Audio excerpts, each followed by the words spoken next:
Madhampatti Rangaraj, Joy Crizildaa அவர்களுடைய வழக்கு மற்றும் அவங்களுடைய பிரச்சனை இப்போ சோசியல் மீடியால ரொம்ப பரவலாக பேசப்பட்டு வந்துகிட்டு இருக்கு. இந்த சூழ்நிலையில மாதம்பட்டி ரங்கராஜ் அவர்களுடைய முதல் மனைவியான ஸ்ருதி ரங்கராஜ் அவர்கள் வந்து ஜாய் கிறிசல்டாவுக்கு எதிராக சில பதிவுகளை வந்து சோசியல் மீடியா பக்கத்துல வந்து போட்டிருக்காங்க இல்லையா, இன்ஸ்டாகிராம்ல, அவங்களுடைய இன்ஸ்டாகிராம்ல.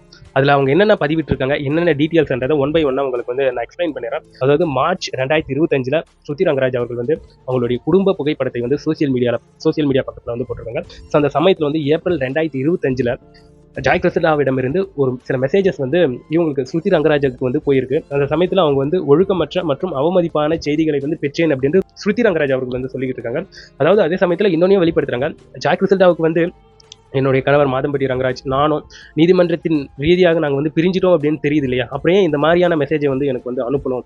ஸோ இதுலேயே புரியுதா அவங்க வந்து இரட்டை முகத்தை வந்து காண்பிக்கிறாங்க. ஸோ இரட்டை வேடம் அணிகிறாங்க. அதே சமயத்தில் அவங்களுடைய தனிப்பட்ட சொந்த பொருளாதார லாபத்திற்காகவும் அவங்களுடைய லாபத்திற்காகவும் எங்களுடைய குடும்பத்தில் அமைதியை குலைக்க முயற்சி செய்கிறாங்க அவங்க அப்படின்னு சொல்லி அவங்க வந்து இன்னொரு ப்ரூஃபையும் அவங்க கூட இணைச்சிருக்காங்க. அது என்னன்னா, ஜாய் தனது சொந்த கழியத்தில் எழுதிய கடிதம், எனது கணவர் திரு ரங்கராஜிடமிருந்து பணம் பறிப்பது மற்றும் எங்களை பிரிப்பது ஜாய் கிறிசல்டாவின் நோக்கம் அப்படின்ட்டு. ஏன்னா அவர் ஊடகங்களில் அளித்த பேட்டிகளில் எனக்கு பணம், வீடு எதுவும் வேண்டாம், நான் யாரையும் பிரிக்க விரும்பவில்லை என்று கூறினாலும் அவருடைய சொந்த கழியத்தில் உள்ள கடிதமே அதற்கு நேர்மாறாக உண்மையை வெளிப்படுத்துகிறது அப்படின்ட்டு அவங்க வந்து ஒரு லெட்டரை வந்து கூட சேர்த்து போஸ்ட் பண்ணியிருக்காங்க. அதை வந்து என்னென்ன எழுதப்பட்டிருக்குன்றதை வந்து ஒரு கிளான்ஸ் அவங்க சிலதை வந்து காண்பிச்சிருக்காங்க. அதை வந்து டிரான்ஸ்லேட்டும் பண்ணியிருக்காங்க எழுத்துப்பூர்வமாக. அது என்னன்னு பார்க்கும்போது, அதாவது பிரிவு 4, என் பொருளாதார தேவைகளை ரங்கராஜ் கவனிக்க வேண்டும். பிரிவு 6, ரங்கராஜ் என்னை தனது மனைவியாக சமூகம் முன் அறிமுகப்படுத்த வேண்டும். பிரிவு 8, ரங்கராஜ் எனக்கு ஒரு வீடு வாங்கி கொடுக்க வேண்டும் மற்றும் ரங்கராஜ் எனக்கு மாதம் 8 லட்சம் ரூபாய் வழங்க வேண்டும். பிரிவு 9,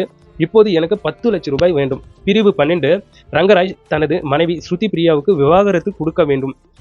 இந்த வரிகளே ஜாய் கிறிசல்டாவின் உண்மையான நோக்கம் பணம் பறிப்பு மற்றும் சட்டபூர்வமான மனைவியான என்னைக்கான குடும்ப வாழ்க்கையை நாசம் செய்வது என்பது தெளிவாக காட்டுகின்றன.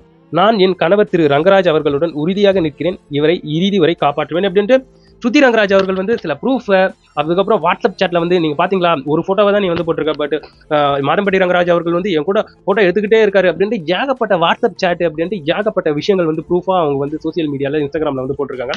ஜாய் கிறிசல்டாவுக்கு எதிராக பேசப்பட்டு வந்துகிட்டு இருக்கு. பல நெட்டிசன்ஸும் இதுல வந்து ரொம்ப ஜாய் கிறிசல்டாவுக்கு எதிராக பதிவுகளை வந்து போட்டுருக்காங்க. ஸோ இந்த இடத்துல வந்து ரெண்டு பக்கமும் ஒரு கிளாரிட்டி கிடையாது. ஸோ மாதம்பட்டி ரங்கராஜ் அவர்களும் சில விஷயங்கள் வந்து பண்ணியிருக்காரு.